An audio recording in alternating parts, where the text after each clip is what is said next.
some wrench gets thrown in your plans and you miss a day or two or maybe 3 days, then it becomes so hard to go back when it was so easy to go every single day prior to that.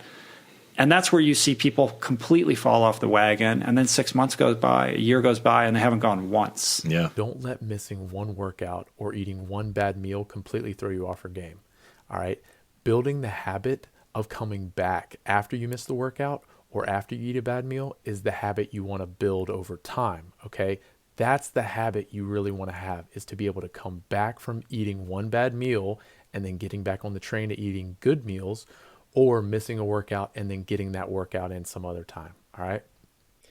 In the middle of the day, once the sun is overhead, or even if you stay inside all morning, and then you're in the circadian dead zone, which sounds terrible, and it is terrible because doesn't matter if you get a ton of artificial light or even sunlight, you're not going to shift your circadian clock. You're not going to get that wake-up signal. So this is why it's important to get outside early in the morning, preferably around 60 to 90 minutes after waking up.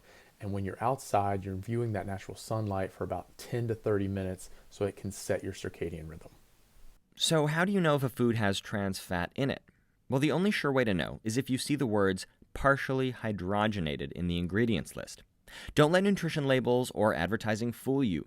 The FDA allows manufacturers to claim that their products contain, quote, 0 grams of trans fat, even if they actually have up to half a gram per serving.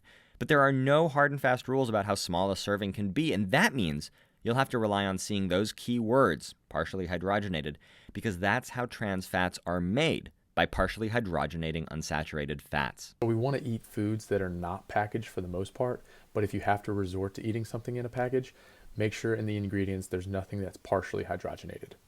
Not everybody smells the same things. One of the most famous examples of this is the ability to smell so-called asparagus pea. For about a quarter of the population, urinating after eating asparagus means smelling a distinct odor. The other 75% of us don't notice. That's pretty wild. Unfortunately, I'm in the 25%. Many studies are looking at the relationship between glycemic index, high glycemic index foods, and hypertension, high glycemic index foods and things such as cataracts, high glycemic index foods and diabetes. So there's enough evidence out there. The challenge is, for those in public health, is how do I translate those guidelines where consumers can use them? So the best rule of thumb to stick to when it comes to eating carbohydrates is to try to eat natural, minimally processed carbohydrates. So something like a baked potato or long grain brown rice or even an apple, because these carbohydrates have fiber in them. So it slows the digestion process in our body.